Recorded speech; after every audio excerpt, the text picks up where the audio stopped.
to ProlesPod.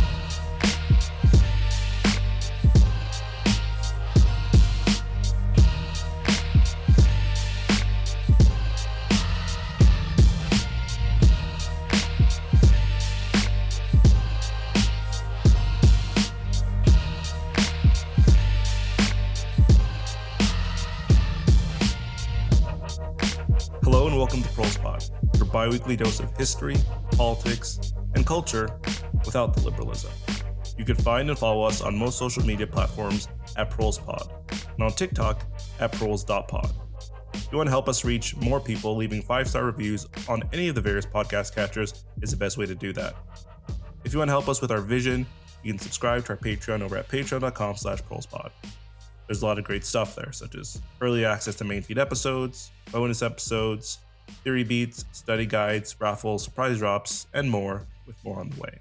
Also, some good news. As you probably already know already, we will be doing our monthly Vanguard drawings for a Proles pack. This will be a mystery box of sorts that will include a postcard from us, some random communist pins, a random coffee table, or history book. That is a coffee table book, not a coffee table. And a very limited run merch item that we have designed ourselves. So we will announce the monthly winner in an episode, as well as share a cheeky picture of the box on our Patreon. These Pros Packs will also be given out as rewards for future contests, so keep an eye out for those. This episode is brought to you by Daddy Daycare, a special place where dads get to babysit their kids. Today we're going to be talking about Make Way for Winged Eros.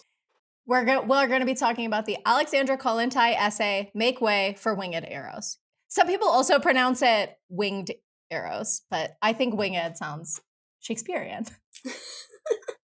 Today we're going to be talking about Alexandra Kollontai's essay entitled Make Way for Winged Eros. But first, who do we have here with us today? Hi, it's me, Ray.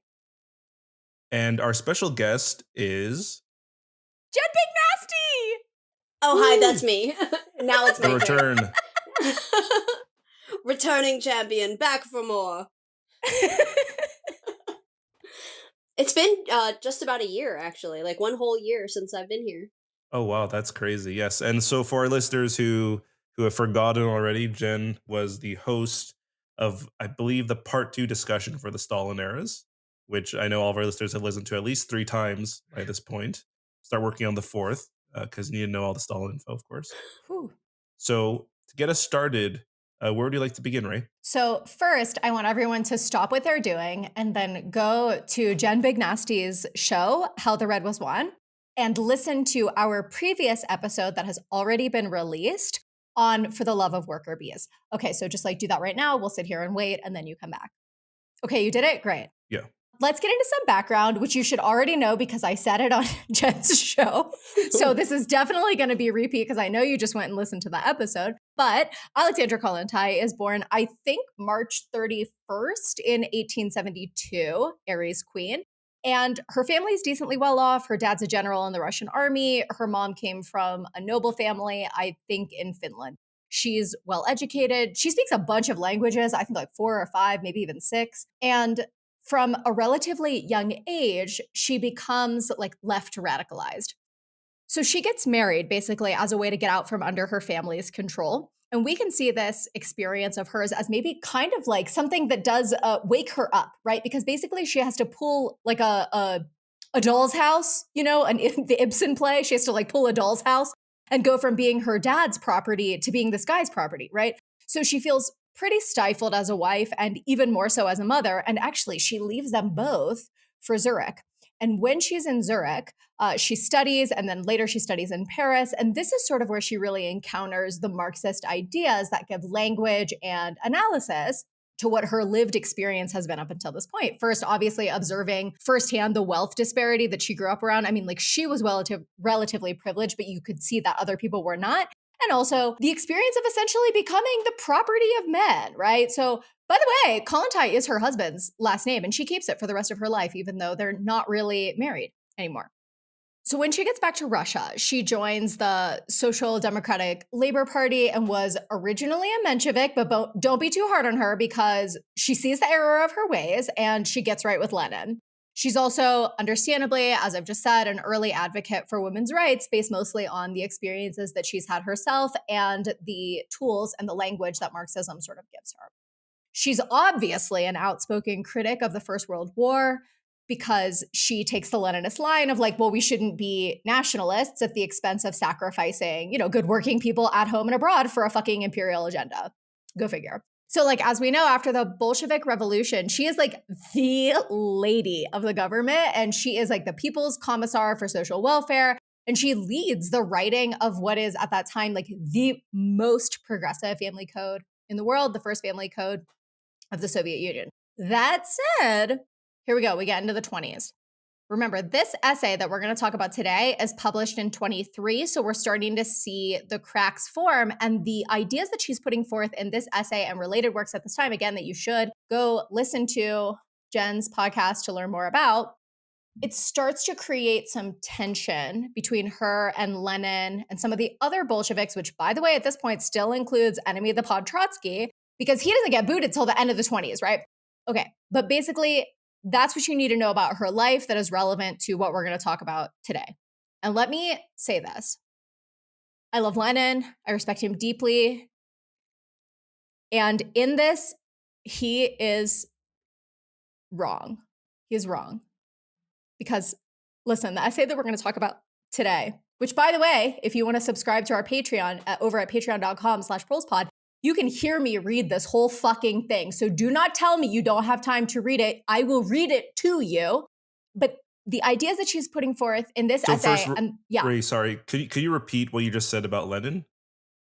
He was wrong. And that wraps up today's episode. Thank you so much for joining ProlesPod. He is not correct. He hates this essay. He makes fun of her. Trotsky makes fun of her, which you should know that Lenin was wrong if he was agreeing with Trotsky. I'm sorry, I said what I said. He's like, look, we don't need to be talking about this shit. We have to protect our peace. We've got more important things to do. We don't need to be listening to future sex love sounds. And listen, I dead ass love Lenin more than I love my own mother. But he is incorrect. So let's get into the summary. You all listeners can decide for yourselves. I'm going to do my best to sum it up. Tony, Jen Big Nasty, please jump in to add whatever you want. And then we'll get into a discussion. Yes, are we good? Okay. So this essay starts with Kollontai saying she's answering a question of a young friend. So she's really aware that the youth of the Soviet Union are having different views, right, about love and sex and relationships and what they all have to do with one another. And frankly, Lenin hates this, right? He is not a huge fan of, he is just not a fan of basically the kids be fucking. And this offends his wellness sensibilities.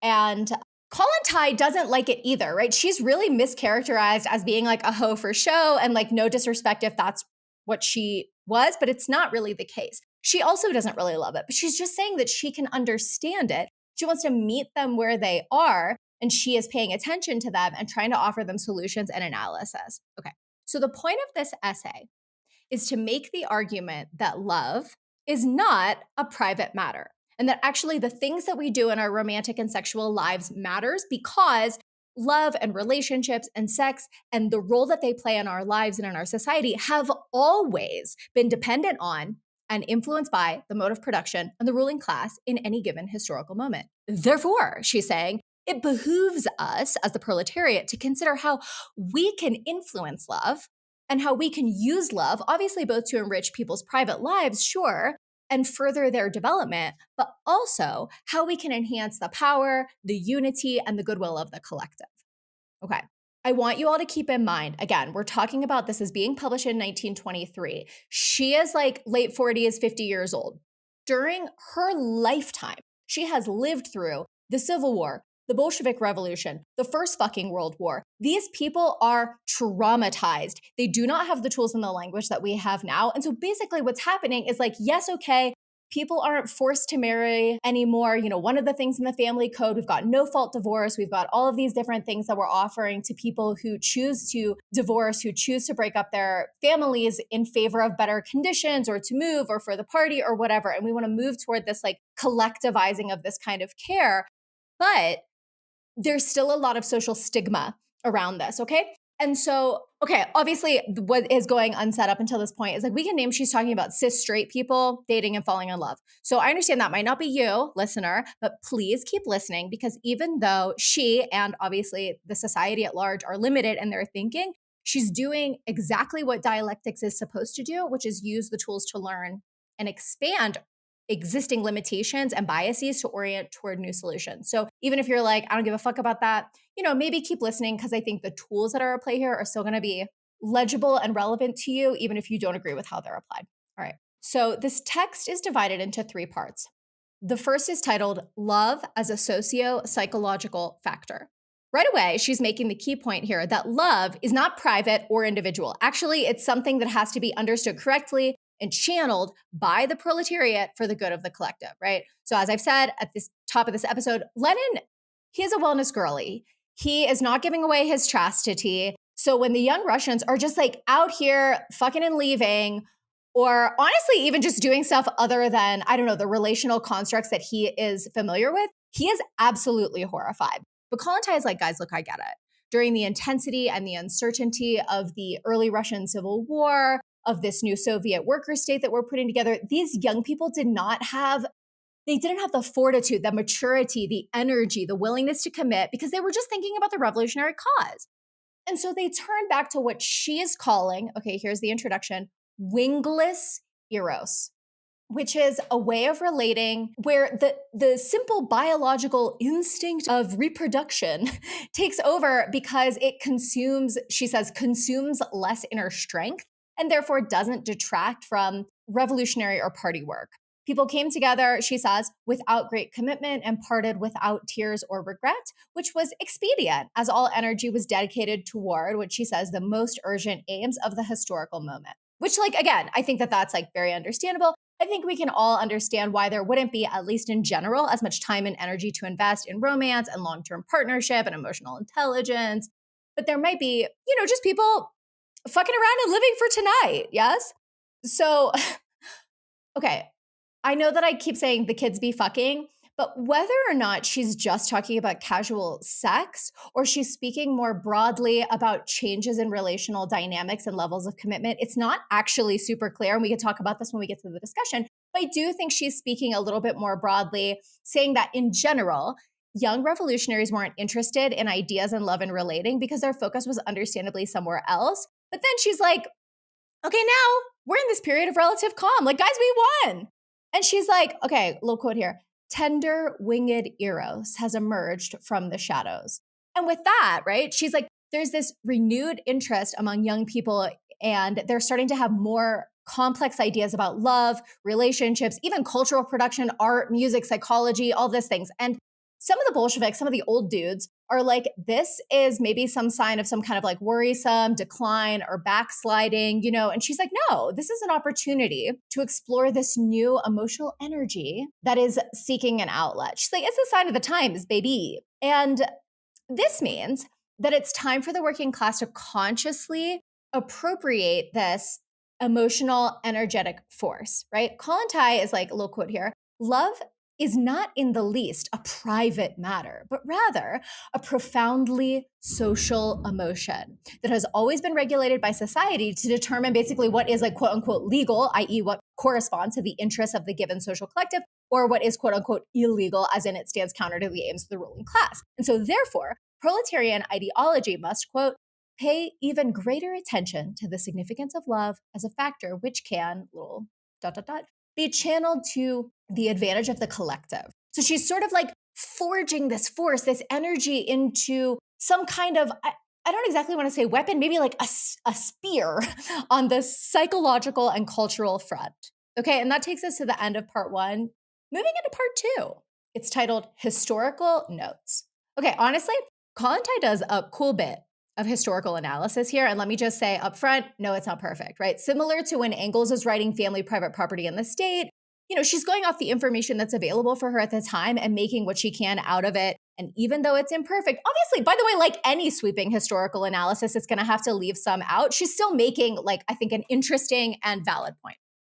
So she's arguing in this section that throughout history, societies have systematically regulated love, relationships, marriage, family bonds to serve their specific class interests. That love is, quote unquote, an important psychological and social factor which society has always instinctively organized in its interests. Yeah. So she's going to take us down memory lane through the ages.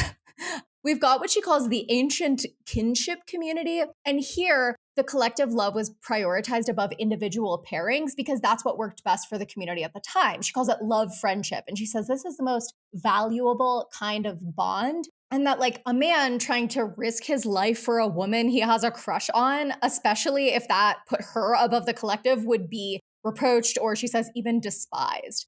Okay, so under this kind of, I don't know, maybe more like indigenous, more tribal kind of society, I think this is the kind of society that David Graeber would probably have called primitive communism. There is no pair that's greater than the whole.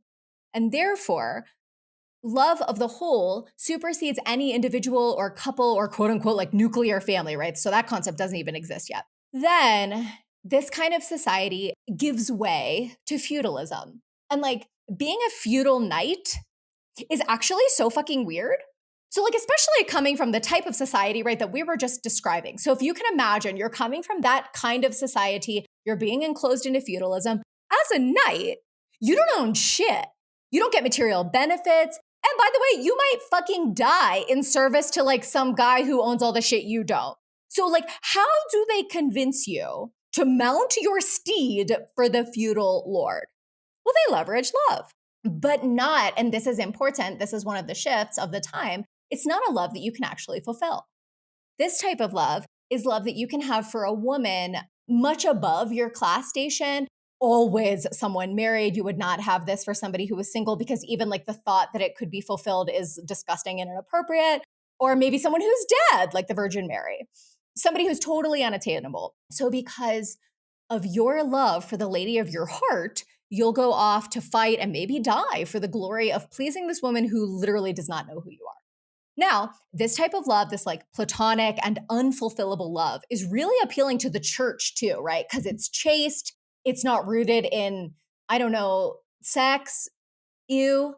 And it helps to create this illusion that somehow your soul and your body are not the same thing. And the church is like really, really, really invested in this propagation and this like severing, right? Also, two things that aren't the same at all are love and marriage. So love someone you can't have, but marry someone who's, you know, strategic, especially for the ruling class. It's like a property relationship for the accumulation of wealth. And then, I don't know, you just like fuck whoever, right? It's like marry, fuck, kill, marry, fuck, love, but go amongst yourselves. But it turns out this kind of love is not really enough. Right? So like the knight can have his wholesome, pure love for the lady of his heart or whatever, but he's still going to hire sex workers or abuse peasant women who are below his station. And so this creates a contradiction, a split, a sort of hypocrisy that the church comes to leverage, of course, in its own way through making people feel guilty and making people do penance and making people pay money. But this is also a split that we're going to see that continues through time, this kind of like hypocrisy. So as we get into what Kollontai calls the rising bourgeoisie, something radical happens. The bourgeoisie are like, no, this whole marrying for strategic gain doesn't really make sense for us anymore because there's not enough wealth for all of us. And so we don't want or need to marry in this way. And we'd actually, oh my fucking God, like to get married for love. We want to intertwine love and marriage.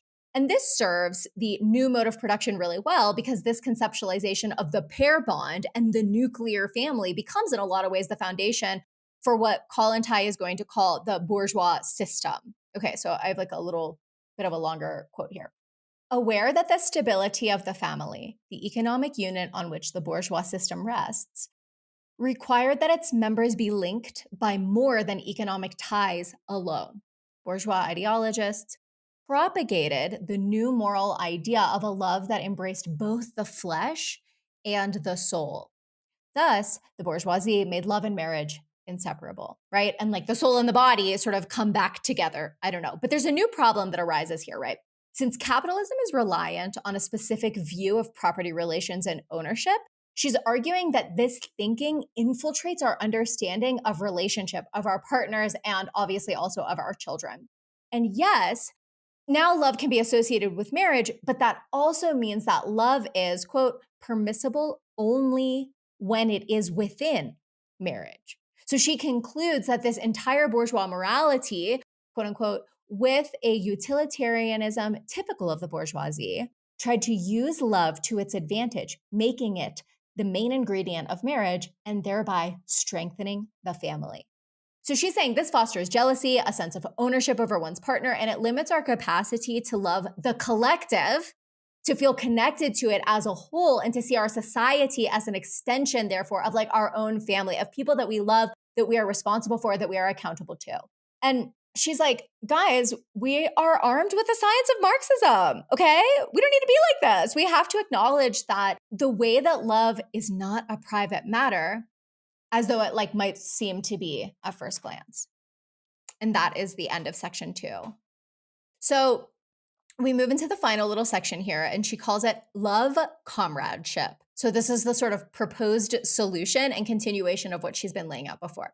So love comradeship is the name she gives to a new conceptualization of love. It's designed to serve the collective and foster solidarity, and that stands in direct opposition to bourgeois love that is exclusive and possessive and competitive in nature, right? She's like, guys, we're trying to build a society here built on solidarity, on care, on intellectual and emotional ties. And honestly, the emotional maturity just like is not there yet.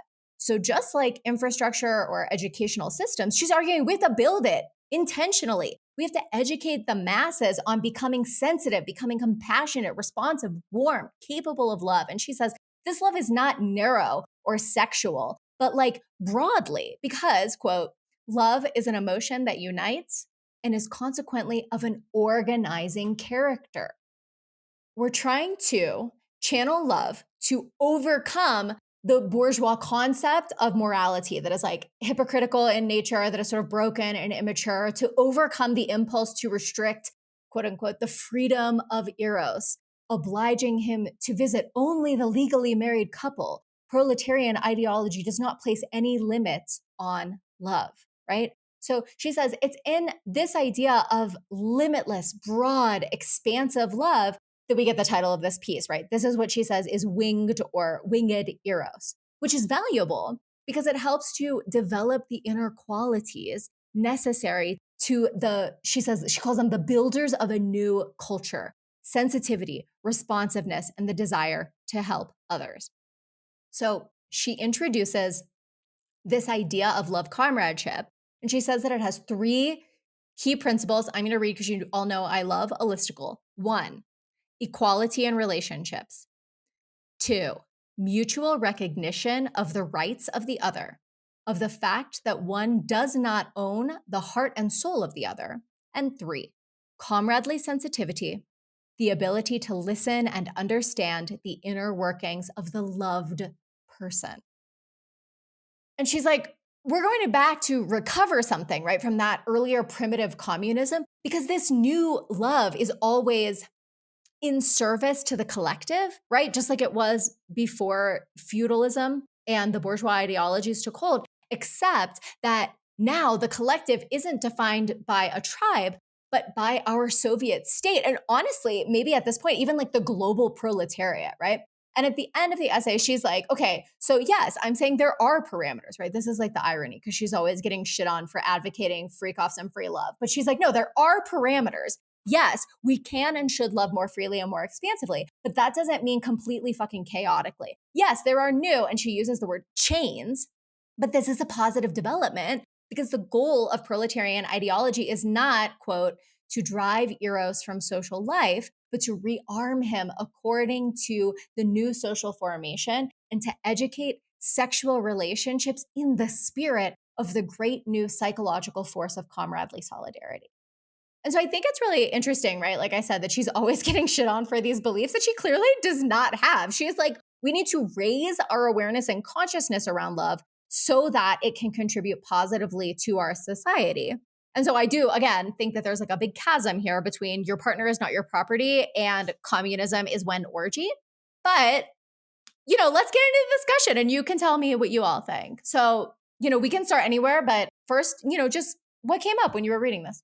So I think my biggest takeaways from this, besides the fact that like I feel like it is not like a summary of, but it's almost like a companion piece, like a post-revolution kind of looking at Ingalls' like origin of the family, right?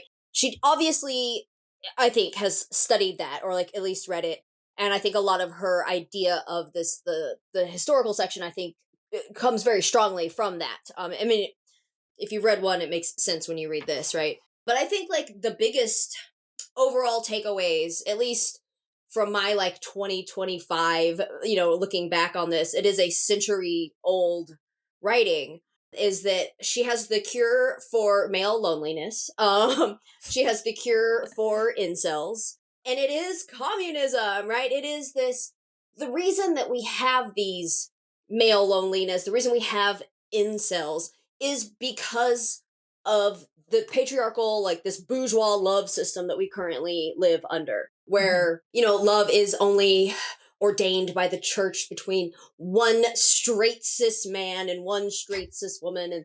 And that's the only way that it can exist, right? And she's like, obviously that's not true. And she even talks about, I mean, in my notes, I wrote the cure for male loneliness, because she talks about like these people that are like lost and like don't have these feelings of love. And she's positing that like it's not just romantic love, it's not just fucking, and in fact that's not even the most important type of love, right? It is this community that you are a part of, and when you feel like you are a part of this community and you have that love coming to you from it as well as going out into it from yourself, then you're not going to have these problems like that we have nowadays. And to your point about freak offs and fucking around, like she definitely makes the point, basically like polyamory over like swingers, right? Like these are two things that I think people think are very similar, but they're really not when you get to the root of people that are actually like living these types of relationships. Is that like polyamory, that word is what it's at least ideally supposed to mean, right? Like we all care for each other and we take care of each other and we have these feelings for each other, and it doesn't have to be this one person that I'm married to forever that gives me everything I need, but there are things I can get from other people, and that's okay, right? And that I can give this to this person, and I can give this to this person, and we can all just be happy about it, right? Whereas she's like, just swingers and just like fucking around is that like wingless Eros that leads to other like problems in your society. At least that was my takeaway from it. I think at one point she says, wingless Eros impoverishes the soul. And so like, I wonder if we reverse that and see, how can I say, like, she's not telling us, and like, I'll ask, she doesn't tell us exactly, like in terms of acts or words or expressions, like what is winged or wingless Eros.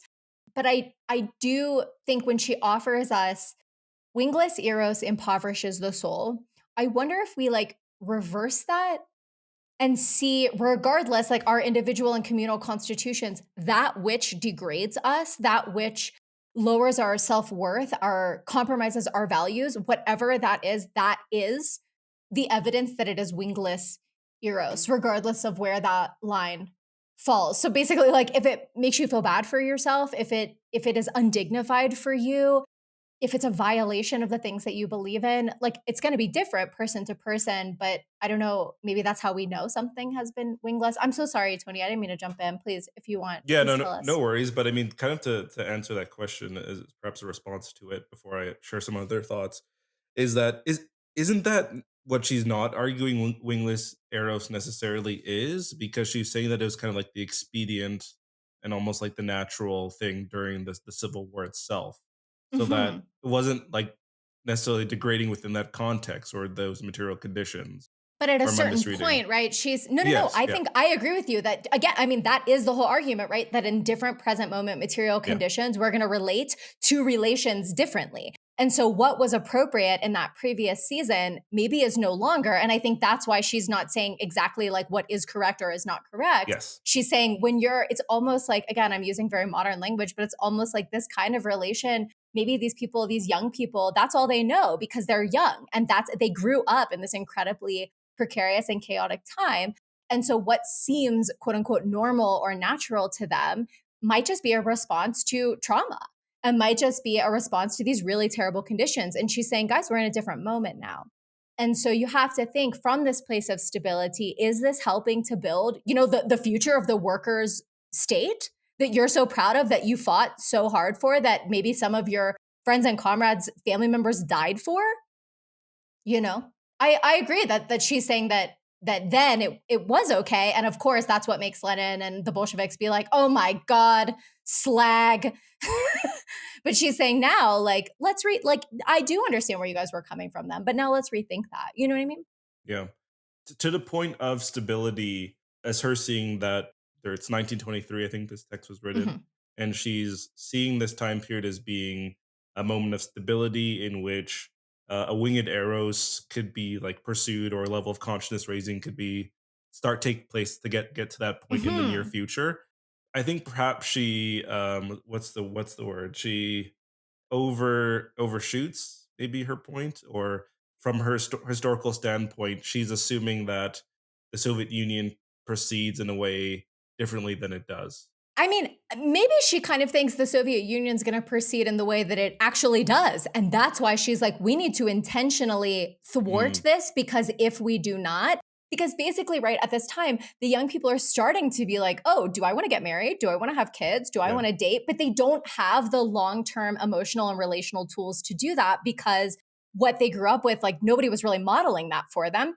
And so the Bolsheviks are like, this isn't important. When we fix the material conditions, this is going to fix itself. And she's like, obviously it's fucking not. Yeah. And actually, they're accusing her of excess. And she's saying, no, there are intergender, I guess, like excesses and relational patterns that we need to, that's why I said in my summary, she doesn't use that language, but like why I was thinking of it in the same terms of like, how do we set up our schools? How do we set up our roads? She's like, this is just relational infrastructure. Yeah. And we need to be just as intentional about it as anything else. I'm not saying, I think she gets some stuff wrong here, and we can get into that. But I think that she's saying, no, this is exactly how things are going to go if we don't start conceptualizing of this differently. I like how she gives 3 points as to why the wingless Eros contradicts the working class interest, and impoverishing the soul is one, but she's like, it just makes you exhausted and you don't have enough energy to work. Remember when she's like, it's just going to give you venereal diseases and erectile dysfunction. Yeah. She's like, look, y'all gotta stop just sleeping around so much. You're too tired and you can't work enough. It's very funny. After reading the text, it was clear that this is one that's, and I looked this up to confirm, but it's definitely used as part of like Red Scare propaganda, as like the whole like free love thing. Communism is when you're sharing your wife or whatever. And so it's ironic because she does try to make that distinction in the text that is not what she is arguing for. But despite that, of course, it doesn't matter. Yeah, but like, when was the last time anti-communists read something? Yes, yeah. And to be fair, don't you all share a husband? I'm pretty Yes. sure that True. is. Yes. So That's what everybody knows about this podcast. So what I was going to clarify is that, communism isn't when you're sharing your wife, but it is when you're sharing a husband. Exactly. Total distinction Down there. with the I want to make patriarchy. sure everyone understands what's going on here. Wait, no, but I think that, okay, so when she talks about, she's like, listen, casual sex, everybody knows this gives you chlamydia and erectile dysfunction. And I don't know if that's a one-to-one correlation there, but I do think though, I'm not coming for anyone's individual relationship to pornography, but a critique of the like sexualized and pornified society that capitalism very easily lends itself to. I think if you're socialized as a girl, you're sexualized from an extremely young age, right? Like, I don't know about you, Jen, when you were a little nasty, but like grown ass men, I would say started like, I'm like explicitly hitting on me when I was about 9 years old. And if you're socialized, and I'm small, right? Like I'm small and I look young now. So imagine me when I was in fucking 4th grade. And if you're socialized as a boy, you're taught from a very young age that the people that you like, and they better be girls because you better be fucking straight, are objects that you have to win through conquest. And again, like I said, in this moment, I'm not specifically talking about like the use of pornography, but I am talking about like the broader porn culture that we all live in and how maybe it's not, again, a one-to-one cause of erectile dysfunction, but I do think that it does take a sort of, maybe I sound old and crotchety, but I do think that it takes a kind of like psychic or psychological effect that like can worsen people's sexual anxiety and make it more difficult for people to just like talk openly and in a healthy way about what they like and what they don't like with the people that they are trying to be romantically or sexually involved with. So I do think that like that is like a reasonable point. And I think that that's not even just like a side effect of like the commodification of sex and sexuality, but like at least, I'm from Texas. I grew up with a Texas public education. Like I think it's almost part of the point in some ways, right? Like the way that they don't teach a like consent-based sexual education. And that instead so many, and it's even worse now, like I'm old, kids today have it even worse. Like so many of these, especially young boys, are learning about sex from porn, right? And so they think that, and again, porn is whatever. And ideally, at least the people that are creating it are consenting to the things that they're doing. But the people that are consuming it. Often they are not, though. Often they're not. You know what? Right. I have some not popular opinions about pornography, and I'm just going to be the one to say that in case you're the crotchety communist at home listening and being like, why are they so lax about this? I am not. Yeah, there. I'm trying to give them the benefit of the doubt. But like the people that are consuming it don't know that at all, right? And I think sometimes... Well, and it flattens to the relationship of consumption, and it feeds the entitlement and transactional nature of the relationship, that it is something that you can passively consume with giving nothing of yourself, maybe not even your credit card number. And I think that I've read studies, articles about this. Like so many of these like teenage boys nowadays think that some of this stuff that we would consider maybe kink, or maybe even things that most people don't really engage in, but they see it so much in their pornography that they think that this is just what like the girls that they see in school are like willing to do.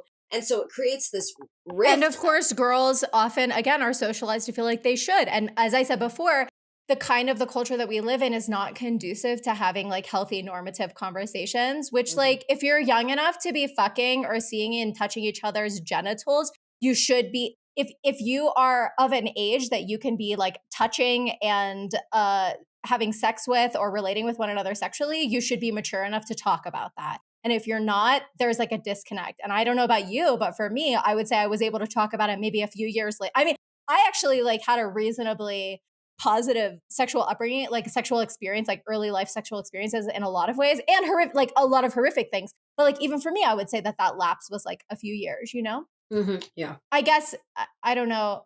Tony, did you grow up as a boy? Were you a boy then? Yes, I was a boy then. What do you want me to answer specifically? What type of porn did you watch when you were young? Oh my god! That's where I knew this was going to. No. I am too young to have this conversation. Yeah. I personally am not mature enough for this conversation. I'm sweating. I'm pouring sweat. I cannot. Jeremy, cut that. Jeremy did not cut that. So I do want to put our listeners on game here. So of course, I mean, the vast majority of us had quote unquote sex education that really wasn't helpful or useful or educational. But there is this book that I recommend people check out if you have the chance. It is called Come As You Are. It's by Emily Nagoski. Yes, yeah. So I've recently been like working through it. Virtually every page I'm like learning something new. And I'm like 30, how old am I? Right. I'm 33. He's old enough to be reading this book, listeners. Exactly, yeah. So yeah, I'm not 12, I promise. But yeah, I mean, one of the things this book talks about, right, is like, the scientific research. Like there's so much data that we have on human sexuality that is just not shared. And if it was shared in particularly an equitable way, it would improve a lot of the issues that we're seeing, specifically that we were just talking to when it comes to like teenagers, particularly teenage boys. And it's not even just having access to pornography, although everybody does, and like often at younger and younger and younger ages. Like when I say the porn culture, I mean that like maybe you're not watching explicit sex acts in like a Hollywood movie, but you are watching acts and ways of communicating and relating that are from that same universe. Those same dynamics are played out in very similar ways. And I think to a certain degree it's changing. But also, even that under neoliberal media is still a representation that, like everything else under neoliberalism, is that, like, I, the individual, must find individual solutions to my individual problems. And I am like a project to work on, you know? And so it's still seen as this, like, subversive, cool, radical act. And, like, in this culture, I guess to a degree it is, but ideally it just isn't. And you would just be able to access that information in a way that was, like, appropriate and life affirming and like age appropriate as well. Again, I don't say this as a prude. I say this as like an early childhood educator, you know, that not everybody should have access to the same kind or degree or depth of information at any age, right? And we like need to keep that in mind. But I guess we're kind of already into it, but I didn't know what else you guys had to say on the ways that our relationships, so we're talking about the culture and its influence at a broad level, but if we could zone in on like what ways are our relationships influenced by capitalism? And I'm asking about relationships, and we can talk about dating later if any of us have any thoughts, because we're all making way for aged Eros. But but as people in relationships, as aged people in relationships. Oh my god. In what ways are our relationships influenced by capitalism? Can be ours individual or whatever you think, like culturally or at scale. And we say this as, okay, you all in the West and me in gestures vaguely Latin America, but I grew up in the belly of the beast. I think that, at least what I wrote in my notes here, is that everything under capitalism is transactional.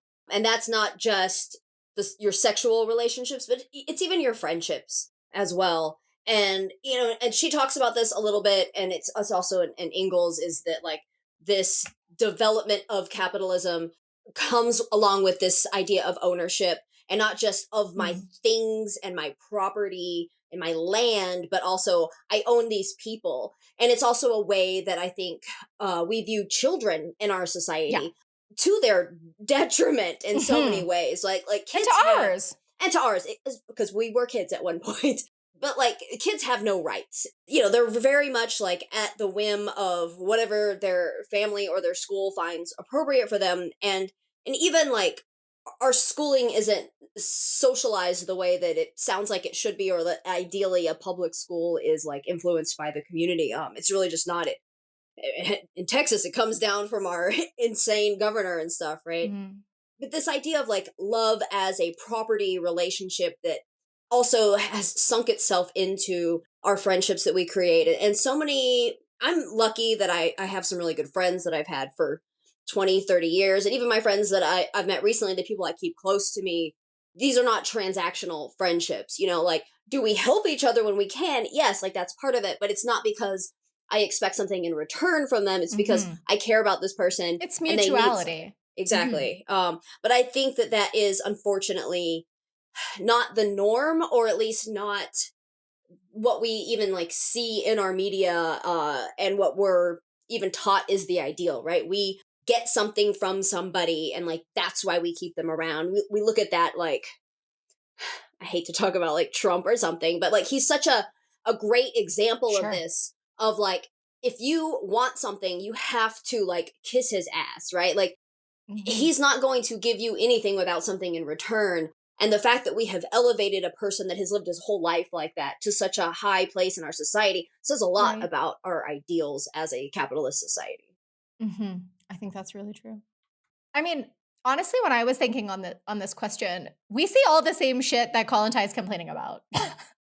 We see, you know, people moving in together because they can't afford not to. People staying together because they can't afford to leave, or because of like similar societal attitudes. Women disproportionately being expected to work at home and with children and other family members, and no larger network, or like there's no network of collectivized care, to the point that even grandparents, and like I understand sometimes this is like very understandable, but are either unwelcome or just unable to help with childcare because they themselves are still working in their 60s and 70s and beyond, right?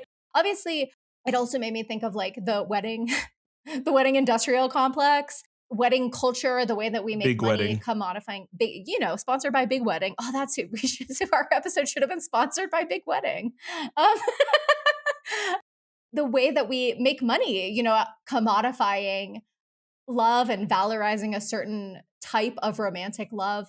I guess small win on the upside of this culture is that like people do get married and have families later or not at all. And I'm not saying that is always a net plus for everyone, because of course like there's the cases of people, especially like people who are very driven by their careers and they're facing like the end of their own fertility as a result of like not being able to take the time off. And this is like obviously most egregiously true in the United States. But there are still people in other countries who are worried about their career advancement, even if they are technically guaranteed to like have their jobs back.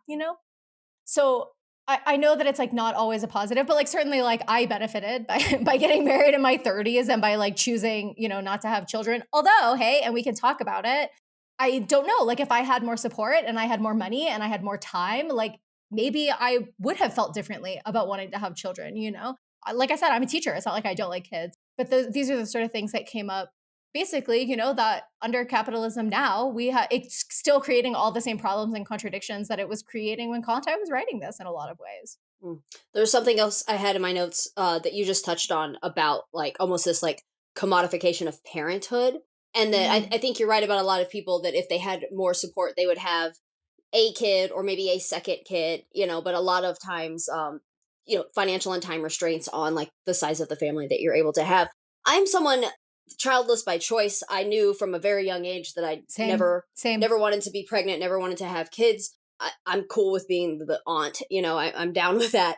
But it's a question, I don't get it anymore because I'm old, but for a very long time, when people or I tell them or they find out that like I didn't have kids and I wasn't planning on it, who's going to take care of you when you're older? As if that is like the reason to have children. Yeah, and it always really, really bothered me. I'm playing the long game here, guys. Yes, exactly, right? By having two kids. But it is scary. It is a scary thought. My father-in-law, right now, my partner is visiting him, and he's having some medical stuff. He's almost 80. He's not in good health, and he just got moved to like a care center, right? And it's like nobody's saved for this, right? And like we're having to like my partner is so stressed out and having to go and visit him before work and make it's been so hard on us because our society is just not set up to even though this man had two children that are really working hard to do everything they can to keep him alive and healthy and happy. We're not going to have even that when we age. So like I don't think it's the reason to have children, but it is something scary to think about living in a society that does not value our elderly and just kind of leaves them to rot if they don't have enough money. It's terrifying. Right.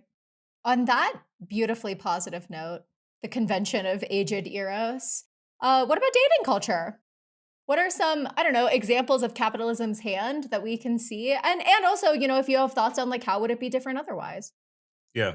So I'll speak to this. And I'll do so in drawing comparison with how like dating functioned in the Soviet Union, or at least what I'm aware of how it functioned. So in the capitalist West, of course, or the capitalist world in general, consumerism is at the heart of dating and coming together, whether that's like at the start, trying to meet somebody, it's at an event, it's at a bar, it's at a whatever that's operating on a for-profit motive. Or alternatively, you're using an app itself where you are the commodity in a sense. Your data is being sold to someone else, and then from there it goes on to we've all participated in this. I'm not saying it's like a bad thing or whatever, but we get gifts, we plan trips, we get that nice ring or that piece of jewelry, and like that's used as like a sign or like as a presentation that the relationship is meaningful, is real, is worth preserving. And at like the back of all of that is the huge advertising campaign that exists that shows that, if you actually really want to show that you love somebody, you have to do X, Y, and Z. This is very different, of course, than dating in the Soviet Union. Of course, a different culture. It's like the 20th century, so dating, quote unquote, was substantially different. But when it comes to the context in which people were meeting each other and forming these relationships and these bonds, was often in the context of like socialist construction itself. So like maybe they're part of the youth league, or it was that in their communal apartment they met, or some other social event. But the Soviet Union. So behind the basis of all of these things isn't, again, a profit motive incentive in drawing people together. It's rather, for the most part, like in a collective environment or the building of a collective environment. So I think that's like one stark contrast between how dating functions today, how it functioned in the Soviet Union, and how it would function a future socialist state. Hmm. You made a point about like how everybody meets like on these apps nowadays, and I feel really lucky that I've never been on a dating app. I met the people's husband on Tinder. Did you really? Mhm. So I guess it does work sometimes. But I haven't even I haven't been on a first date in over a decade. But like I'm on the TikToks as the kids are, and I come across these just like dating horror stories all Yeah. the time, and I think it's only getting worse with this, as the contradictions of capitalism and as like the American empire starts to implode upon itself, men specifically really start to cling to these things that they think are going to protect them, and specifically like patriarchy, right? And you have the Mhm. rise of this like manosphere, and you have your Jordan Petersons and your Andrew Tates, and these guys that Yeah. their whole thing is really preservation of patriarchy, right? Like trying to preserve this idea of the man, and it relegates women to this role of either like wife or whore, right? Like those are literally like the Yeah. only way that these people see these women. And so in some of these dating stories that I see, it's always from the woman's perspective. I would probably just skip it if it was from some like shitty man. But you can like they can tell from early on that these men are trying to suss out if they're a wife or a whore, because that is literally the only thing that they are able to, the only role that a woman can fill, at least according to these men. And so I think that this society that Kollontai is talking about, society that the Soviets were trying to build at the time, is to tear away these things, right? And it's hopeful that like post revolution we could also start to like tear these things down. But we can't get rid of patriarchy without capitalism. Those things are Right. intrinsically linked. So when you see like Well, because like as the contradictions financially and as like people cannot get jobs or cannot move up in their careers, like I think that there's something to be said about the like deluge of cultural gaslighting that I think mm, is like exacerbated with like millennials and then people younger than us. But like is the grift of capitalism, which is like it's the free market and therefore you chose it. And mm, so it's like, like 10 years ago when we were like, oh, I can't like sit with the fact that I can't afford a house.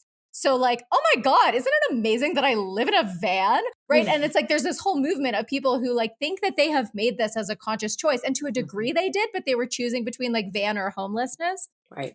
And like similarly, these women are like, you can't get a job, you can't move up. The men that you're chasing hate you. And to a certain degree, you hate them. And as a result of this, it's like it's easier to pretend like I choose to want to be taken care of by a man. The relief of not having to go look for a job and be a part of this, like, frankly, humiliating job market, and to let my partner maybe like bear the brunt of that for me. And I think that like it's related to, and I say this as, Coach Ray, right? Like the whole sector of the discourse of like high value women or men, and the section of personal development that sees loneliness and relational dissatisfaction not as like a downstream effect of our society's collapse, but as a personal shortcoming, and like sells the solution of basically treating oneself like a project to be like healed and optimized and beautified and branded. And they just like continue to play into each other again until people think like, oh, I'm choosing this and these are the options that are available to me. Mhm. So when I was on Jen Bignasty's show, we discussed Kollontai's collection of short stories called For the Love of Worker Bees. And in it, one theme that I think that I named that Kollontai is trying to explore is the line for what, if anything, is private in love and what is political. Like if the personal is political, where is that line? And I think that in all or most of her writing around this time, she's trying to interrogate this. Like, okay, we all understand that this is true, but also, is it true? And to what extent is it true? And I think she's saying, like, okay, we need to build our worker state as in literally, like frankly, we need to concern ourselves with the reproduction and more human beings. And also like what kind of world does that in the healthiest and most supportive way? What kinds of relationships are most conducive to strengthening the collective and like the broader, Soviet project? And so I don't know if you guys had thoughts on like, what is she saying or what do you think about what is personal, what is private, what is the difference? Is there a difference? Okay, so after reading this, I understand the other work a little better. It doesn't mean that I like it any more than I did when I read it a couple months ago. Listen to the episode, guys, so you don't have to read the text because this essay is pretty good. But Yeah. Some of Kollontai's other work is, let's just say she could stick to writing essays, in my humble opinion. Let's stick to the historical analysis. No, like I understand, I think, a little more like what she was getting at in those 3 essays. I still fucking hate Vladimir. Probably more, honestly, now after reading this. But something I did notice, and I don't think we talked about it when reading that, is that Vasilisa was always referring to her husband as her friend, her best friend, her friend. And now after reading this Winged Eros essay about these different types of love and this comradely love, and it's more of a friendship love, it makes a little more sense to me, at least, why Vasilisa was referring to him this way and looking at him this way. Although I do think that Vladimir was such a terrible comrade that, like, having this comradely love for him was, like, misplaced, at least. Mhm. But I do understand, at least, like, where Kollontai, as the author of these characters, is coming from. And then in the middle story, the 3 generations, the love triangle story, it's the daughter is sleeping with her stepfather, right? These stories are crazy. No spoilers, no spoilers. You have to go listen to believe it. So many spoilers, yeah. And the daughter is just like, what? Like, I'm not, like, gonna marry him, but, like, whatever. Like, she is just very nonchalant about, like, sleeping with her stepfather. And she's pregnant. It's crazy. Anyway, don't read the book. But here, when Kollontai is talking about, like, getting these different types of love for different people, I think that that's at least where the character of the stepdaughter or the daughter was coming from. And at least maybe she takes it a little too far, because I feel like that some people should be off limits. But again, I'm not here to judge. And then the third story, which was my favorite when we read them a couple months ago, Sisters is what it's called, where the protagonist, again, another terrible husband, but she ends up talking to the woman that her husband brought home and having this, like, understanding of where this girl was coming from and like why she's out on the streets.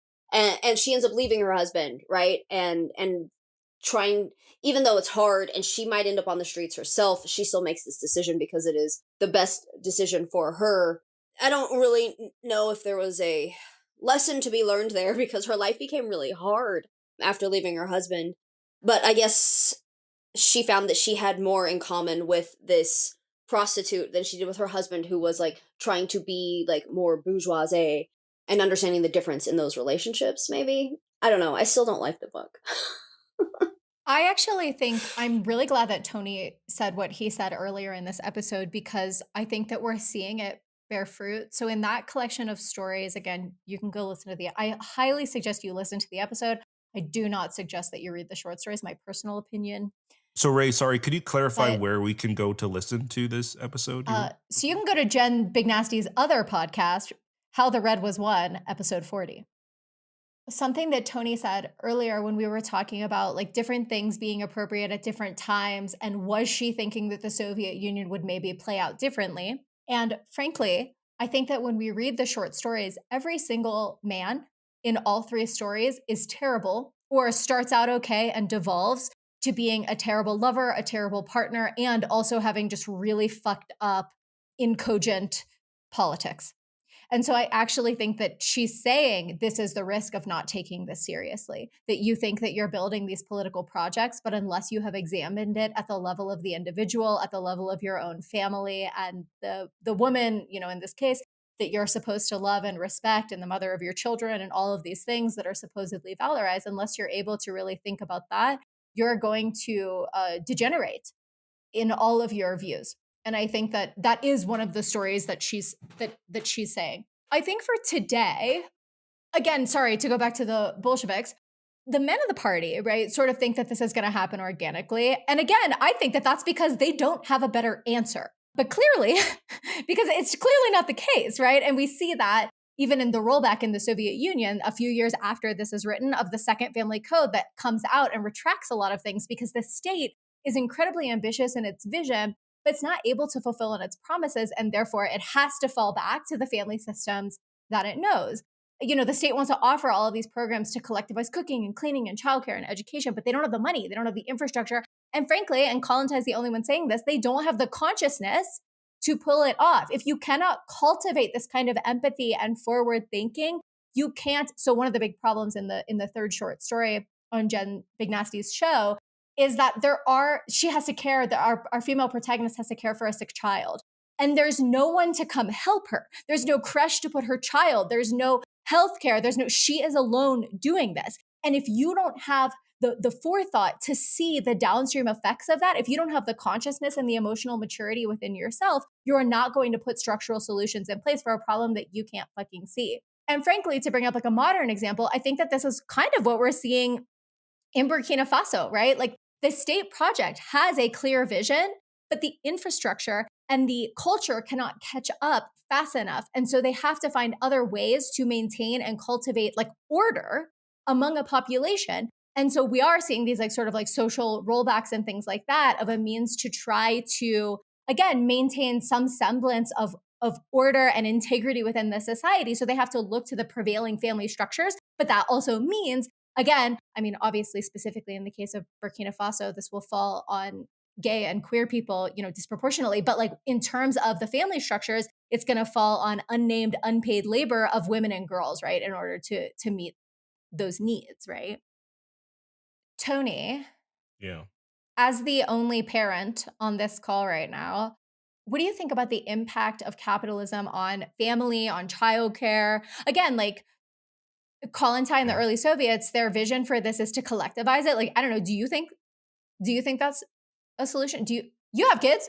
Yes. Speak for all parents. So surprisingly, my answer is yes. I do think collectivization is a good idea, surprisingly. Mm. But I will say, so Justin Trudeau, former prime minister, pretty boy prime minister of Canada, now dating Katy Perry, allegedly. Probably the best program he implemented during his like 10 years as prime minister was a universal daycare system that was publicly funded. And so prior to that system being put into place, roughly where I live, it was about let's say 1,200 Canadian dollars a month to put a kid in childcare. Wow. Okay, this program reduced those costs to about $300 a month. And the goal is to reduce that even further eventually, unless, of course, the program gets rolled back by future liberals or a conservative party in power, which is eventually going to happen. But at least now, while we're able to take part of that program, we have. And so right now, we are saving about $2,000 a month as a result of this universal daycare program.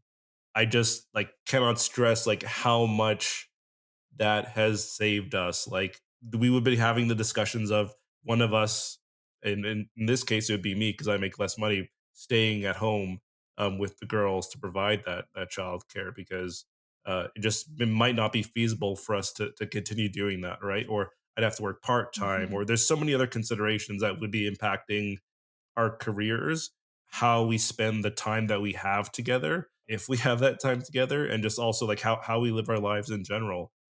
By collectivizing it, and the Soviet Union, of course, did work towards that goal. And like we're talking the 20s here, so Yeah. It's 23 when she's writing this. The Soviet Union basically like gets its start 5 years earlier. yeah. So if we're talking about like the 70s or the 80s in the Soviet Union, or say for example in the Mhm. German Democratic Republic, East Germany, or any of the other like later developed socialist countries, the collectivization of childcare was only like one aspect of women's liberation that did take place in those countries that Mm. helped move this unpaid domestic labor to the collective in a way that allowed women to do things that they wanted to do, like in an actual like freer society. And also that the state, frankly, right, like, and also that the state required of them. And I do think that that is something to be named, because I think that there are women and parents of all genders who would prefer to stay at home and raise their kids and not have to work. Like, I do want to name that there were people that like had to have a career and work for the state project. And it's just one of those like trade-offs, right? Yeah. I say this as somebody that the idea of like a collective kitchen absolutely kills me. Like, I love cooking my own meals all day. And I would feel so sad if this kind of labor was collectivized. I would just need to personally see the collective kitchen and like their, if they kept it clean and like if people weren't. I just love, like, I love to cook, and so like I can imagine that there are people that are like, I want to be there full time. I can think of nothing I want more than to be there full time for my own child's infancy and toddlerhood. And like, I hope that like we can work toward a world where the people who want to do that also have that as an option. I guess I kind of want to ask, okay, so this is where I think Kollontai is not correct. And it is on the matter of jealousy. And this concept of jealousy arising from and pointing to a capitalist symbol of ownership, and also jealousy and ownership being the foundation of the choice for some kind of monogamy or sexual exclusivity. And so, okay, so clearly the way that I asked the question indicates that I have an opinion on it. I'm not sure that was a question. And like, well, I guess I'm asking, like, is jealousy always pointing to ownership? And is ownership and jealousy the foundation of the choice for sexual or romantic exclusivity? And like, the reason that I asked it the way I did, right? I said it on Jen's show, like my husband and I, and like, hey, who knows? Life is long. It could change. But the way that our marriage works now is that like, we don't sleep with other people. And that's not really motivated by jealousy. And in fact, like I practiced non-monogamy for, I think 12 years before I met my husband. And it's not because I conceive of my husband as property that I changed my mind. In fact, in my case, it is the opposite. Hot take, shots fired. I see my husband as a fully fledged human being who is capable of anything that anyone else is, which is to say, he's also capable of like keeping his word and upholding the commitment that we made to each other. And like, should one or both of us want to change that agreement in the future, we would have better ways of negotiating the terms of our relationship than like, I don't know, having illicit affairs behind each other's back or like hiring sex workers. Not to disparage people who work in the sex industry. I just mean like, I wouldn't do that without my husband's awareness, because like I couldn't handle that. And like, neither would he, right? Because like, I was like uncomfortable with the agreement that I chose to make as a middle-aged adult, right? Like, and so I don't really agree with the idea that all of this is rooted in jealousy and the vestiges of property relations. And I think that this is actually more about a static and infantilized view of men that sees them as incapable of reflection, of growth, of change, and relies heavily on women, obviously in the cishet relational sphere, to like contort themselves and find ways to justify this kind of behavior around this like immutable view of men as like giant, stupid babies. So here, right, like I think she contradicts her own view of where we're headed. And I think that like she is complicit in the perpetuation of the way that men behave and in men's like infantilization, right? And I think that this is a problem that we still see today. It's really hard for straight women to date men because they kind of hate them. And they kind of hate them because they think that men are babies who are not capable of the same things that adult people of other genders are capable, right? And so like, I think she falls short here. I think she's pointing to a contradiction that she hasn't surpassed in herself, but also, I can give her grace and say that that's, normal. Like we can examine the argument that she's putting forth and also acknowledge that she's kind of, even as she's writing this, still participating in what I think she would probably like us to move past. That's interesting. I think the way I was looking at this is you see specifically like anti-communists or like rad femmes arguing that certain things are human nature, right? It's that human nature argument, whereas some people be like, I don't know how I'm talking. Some people are like, capitalism is just human nature. People like to own things. Like this is just greed. Communism would never work because of the greed, the innate greed of humans, right? And like what you're saying, like we can't have these types of open, communicative, even polyamorous type relationships because men are big babies, or because jealousy is a part of human nature. And I think that that's probably the wrong way to look at it. Like I'm not a big fan of the human nature argument really ever. It's definitely something that you see TERFs use a lot as part of their argument for bigotry. I mean, bigots always kind of fall to like a non-materialist, vibes-based human nature argument. So like if we got rid of property ownership in general, we got rid of private property, would we also get rid of this idea of your partner as part of your property? And I think the answer to that would be yes. Like, if you didn't view things as I own them, you would not view your partner that way either. But does Right, but what I'm saying is like, yeah, so I today don't view my husband as my property. Right. And also I'm like, yeah, but he's still responsible for upholding the commitment that we chose to make together as adults. But you're also not like jealous when he is off at work or he has to travel. Like you, Right, that's what I'm saying is that there's Yeah. a breakdown of this logic is that like the ownership, the idea of ownership, property ownership extends to your partner, and this breeds jealousy, and it's because of jealousy that we all practice sexual exclusivity. Mhm. And you can see that reflected in the short stories because it's always the men who are fucking around on their wives or girlfriends, and the women have to contort themselves emotionally to make excuses for why the men are behaving this way. And Kollontai herself arrives at the conclusion that it's actually because I see my husband as property. And I'm saying, no, it's not, girl. He fucking promised you something and lied to you, and you shouldn't let him off the hook for that, even if you don't feel jealous about Mhm. it.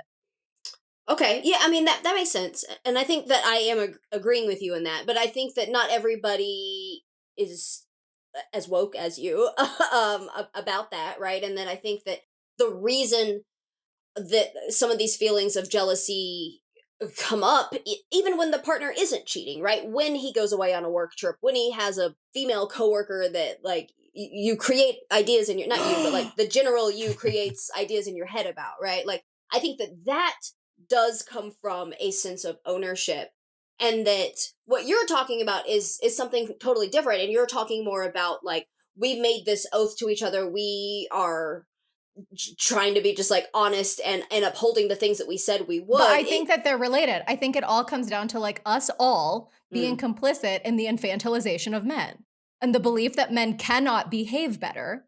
And so we actually have to change relationships and all of society and all of our expectations to handle the reality that men cannot behave better. Tony, do you think that men can be Gentlemen, Tony, are there any men? Are there any men here? Guys, I'm scared. Are you a little baby? Tell us, please. Shut the fuck up. Shut the fuck up, Tony.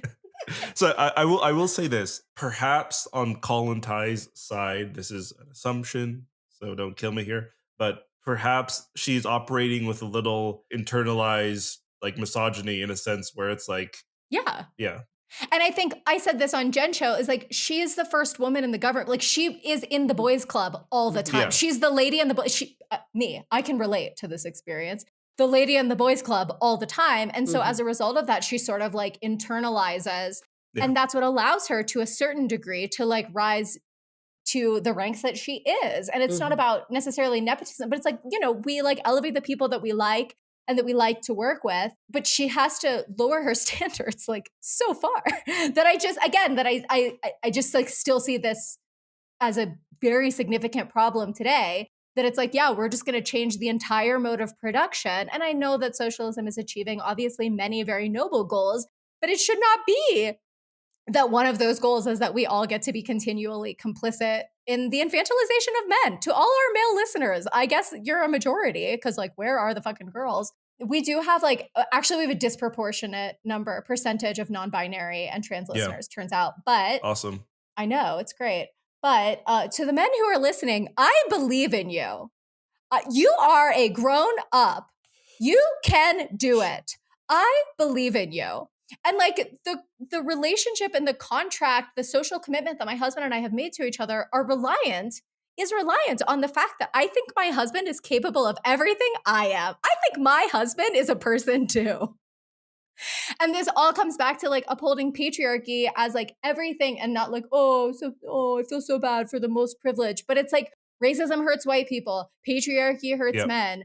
Capitalism, like, I think the rich are privileged in a very specific way, but they're also like flattened and dehumanized and like live disgusting, sad, empty lives in a lot of ways, you know? And so I think that if Kollontai is invested in this project of recreating our relational expectations to contribute to a better world, then like I think I can point to the shortcoming and say, yeah, I think that we should all work on not seeing our partners and our children as property. I think that when more of these things are collectivized, when more of us have the opportunity to like have job, I mean, a lot of it is like, I'm so scared. Like in that short story with the neighbors who suck, there's this woman and her husband leaves to be on like Russia's Got Talent or something with his like new girlfriend. And she's so upset. And it seems like in their marriage, they weren't even happy together. But it's also like, this guy is the only other person in the world under this mode of production that might give a fuck about their children. Right. Mm-hmm. And he doesn't just leave her, he also leaves his fucking kids. Right. And so, yes, of course, I think that when more of these things are socialized, losing your partner is not the same kind of loss when you're also losing your financial support, your home, like your health insurance is often tied to your spouse's or your partner's job, you know, all of these things. But like, I also think that, you know, we can just like see beyond that. And if we're doing this dialectic of like internal work and external work, then we do need to take it on ourselves and say, well, what are we taking for granted? What are we willing to change? What are we naming as immutable? And like, how can we all take up the mantle? Because even today we see like personal development is largely women, right? Because those are the people that, I mean, I am myself a coach, but I also very obviously have like huge critiques of this as an industry, which I cited before. But like, it's mostly women because we understand as a society that men are not particularly willing to change, that they are not going to be invested in this project, and that somebody, a man like Tony reading Come As You Are is seen as some kind of like magnificent, amazing, marvelous thing. And like, I think Tony's all of those things, but not because you read a fucking book. And I think that the bar for men is so low, and we all need to be active participants in raising it and expecting more from people if we want the nature of our relationships to change. And of course, this goes for women as well, but we already expect a lot of women. It's just that we expect a lot of it in very different ways and to match what it is that we have all collectively decided that men lack. And obviously, again, I'm talking about like a cishet, you know, relation, but you know, Tony was speaking about what it is to be a parent as we are childless by choice. But Kollontai is basically positing in this essay, right? Like, we can't just have a revolution of our state, right? Like, we also need to have a revolution of our relational frameworks. And, you know, I think that a lot of that is pointing to like, you know, men just like having to grow the fuck up and women not needing to, you know, parent their partners. And Lenin is wrong to dismiss this. But in general, right, like the Bolsheviks sort of understood that once we got to the worker state, the consciousness could raise. But obviously, as I've said before, it's not true, you know, but it does create much better conditions for this shift to happen. By itself, though, it's not a solution. So I guess, like, I don't know, Jem Bignassi, what do you think? What is to be done? How can we become the people that the revolution needs? I just love that you use my full name every time. So the notes I actually took more notes on this question than the other ones. And I think the answer to it is like cultural revolution, right? And I think that in the West, specifically in the United States, it's going to be brutal, man. Like, I think that we are just like such I'm trying to think of a word that actually means something. I was going to say like warped society, but like our values are bad here. And I think that this idea that like we have a workers' revolution and then things just get better, like that's not dialectical. That's not how societies work, right? Capitalism doesn't just become fascism because Orange Man takes office, but like we need the systems in place, and we need a right. crisis. Like, if this was human nature, then why do we need to be propagandized to about these values all the fucking time? Exactly, right? Like, this is a long process, and we've been heading. I mean, I am a fan of the argument that the U.S. has always been fascist, but this is not here nor there. Sure, like, of course. Obviously. No.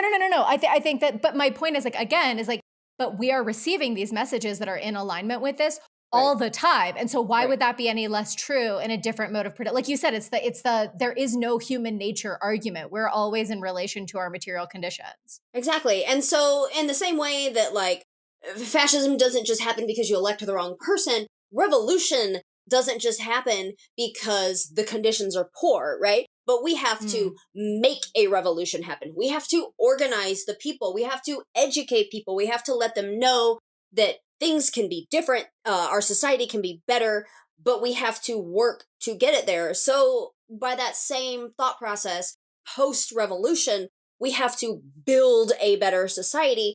And part of that is going to be, you know, obviously all of your Leninism and your like dictatorship of the proletariat by like suppression of the bourgeoisie, which also means like suppression of the patriarchy, suppression of racism, suppression of all of these like isms and like bad thought crimes that we have here, right? And that the solution to that, systems of hierarchy and oppression, right? Like exactly, and interlocking the solution, systems of oppression. We have to educate people. We have to let them know that some of these old ways are wrong, and why, you know, because they hurt people, because people don't deserve to be oppressed because of the color of their skin or their gender identity or any of those things, right? But this stuff doesn't just happen because we got rid of the orange man, but like we have to, it's going to take generations like to build a better society that works for the working class and we people. can see that now, right? Like, again, as somebody who lived in Asia for a long time, like young people in Vietnam and China are facing very similar things in their dating lives because like they had similar narratives around love and romance and the family and gender roles, and like being in a more equitable society hasn't automatically fixed that. Exactly. Well, and Vietnam's such a good example of when they first had their revolution and started building their society, they tried to homogenize everything. And Vietnam has dozens of different ethnic groups that lived very differently. There's a lot of matriarchal tribal societies and just very different ways of life. And when they first had their revolution, they were like, we're all Vietnamese. We're all going to do it this way. But that led to huge conflict. And people, maybe they don't know this, right? Like, but for example, right, the side-by-side comparison of Vietnam to Korea, there are like quote unquote two Korea, like fuck that. But like there are quote unquote two Koreas. And as a result, there's some difference between Northern and Southern Korea. Northern, Central, and Southern Vietnamese are like three different distinct languages at this point, and it is not a result of the war. It is because even pre-colonial times, there have always been different dynasties, different ethnic groups, different kinds of cultures that were mixing in this area. I just want to say that because it's like they were trying to grapple with now, because the Vietnamese kicked so many people's ass so many times consecutively, we have this idea of the Vietnamese people, including Jen Big Nasty, who is Vietnamese.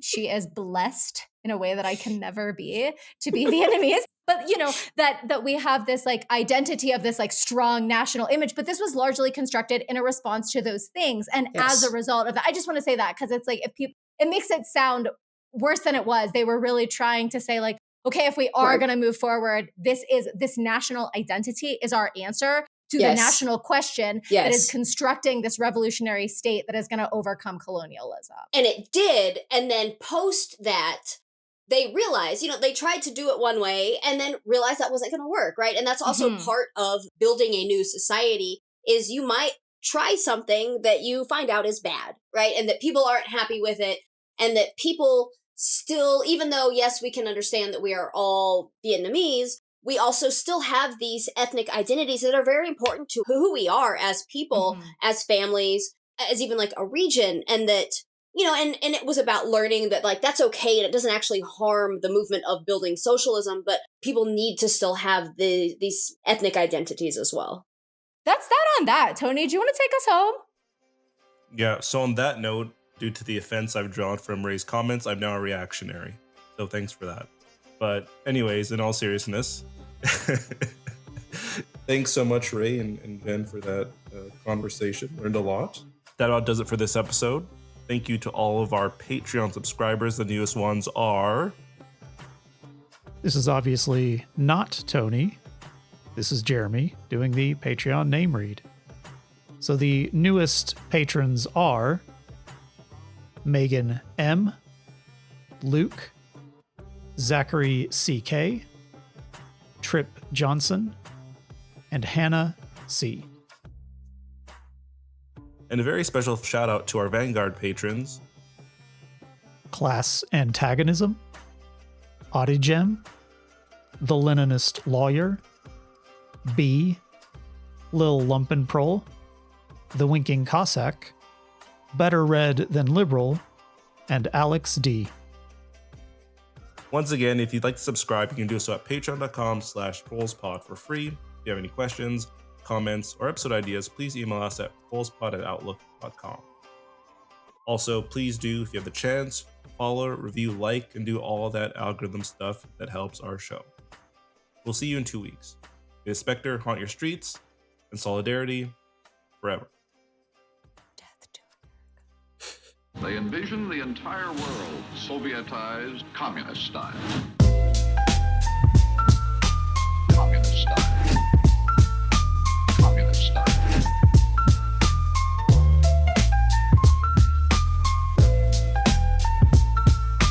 Communist style. Communist style. Stalin.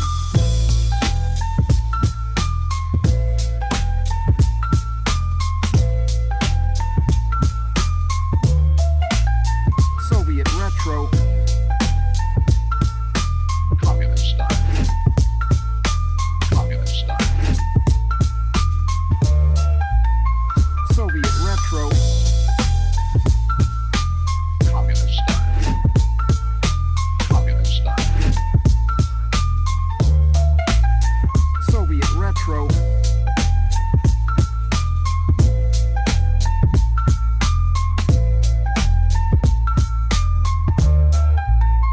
Soviet retro.